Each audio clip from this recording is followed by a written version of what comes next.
bienvenue dans Ghost Universe.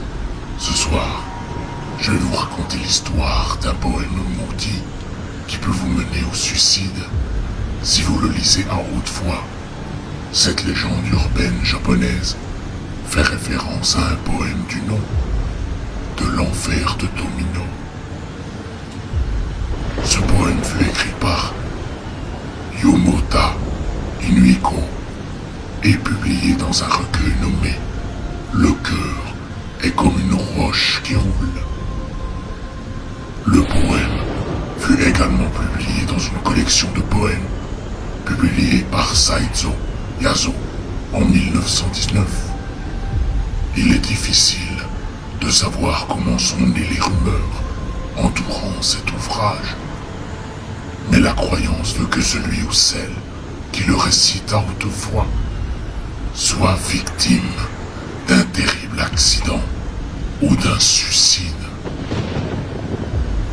C'est en quelque sorte une malédiction qui guette les imprudents. Cette histoire, bien qu'asiatique, n'est pas sans nous rappeler la chanson du suicide, Sombre dimanche.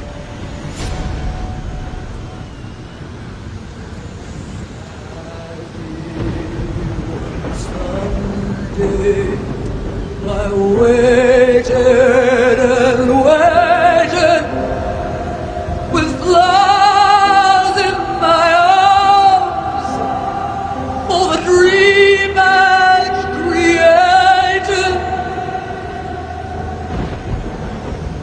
I waited till dreams like my heart were all broken.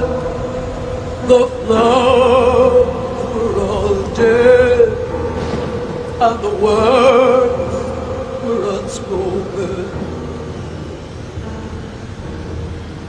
The grief that I knew was beyond all consoling. The beat of my heart was a bell that was tolling.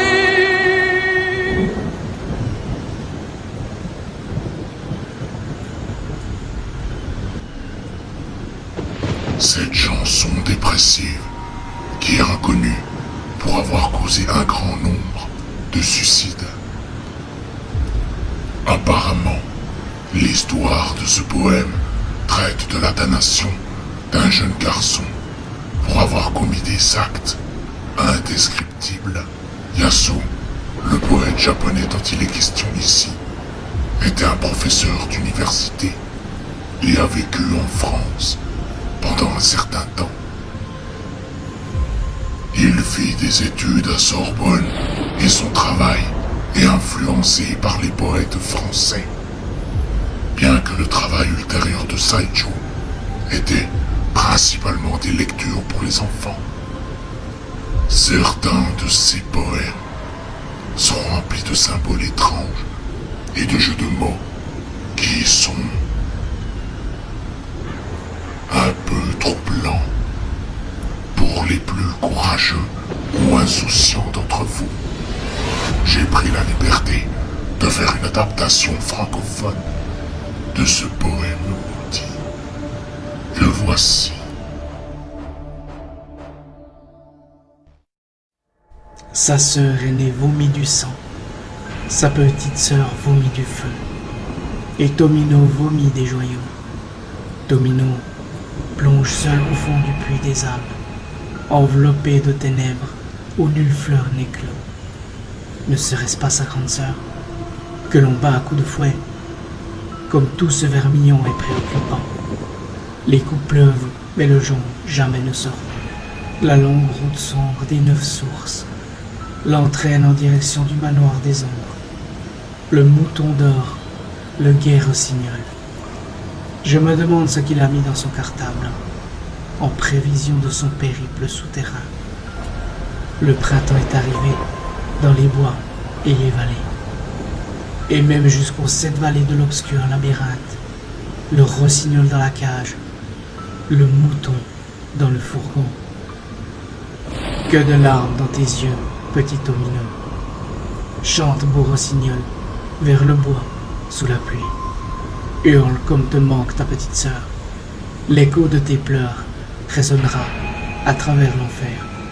La pivoine des renards te dévoilera ses alentours. Et le voyage conduit inexorablement Tomino. Par-delà 7 monts et 7 vallons infernaux, pour lui souhaiter la bienvenue dans ce dernier séjour.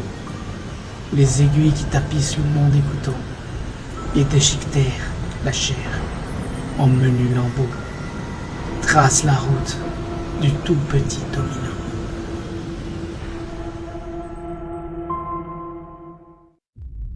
L'enfer de Tomino fait référence à la souffrance que ce jeune garçon fait subir aux autres. On comprend que Tomino mérite bien ce châtiment, qu'il a fait du mal aux autres pour s'enrichir, que Tomino est un être vil. Pluie des âmes, manoir des ombres, obscur labyrinthe, vallons infernaux. Tous ces termes font référence à l'enfer bouddhiste, où les âmes sont emprisonnées pour l'éternité. Il y a 5 péchés horribles qui peuvent enfermer une âme en enfer. À la lecture du poème, on comprend que les 2 sœurs de Tomino ont beaucoup souffert. Peut-être à cause de Tomino. D'ailleurs, le mouton et le rossignol sont une représentation des 2 sœurs.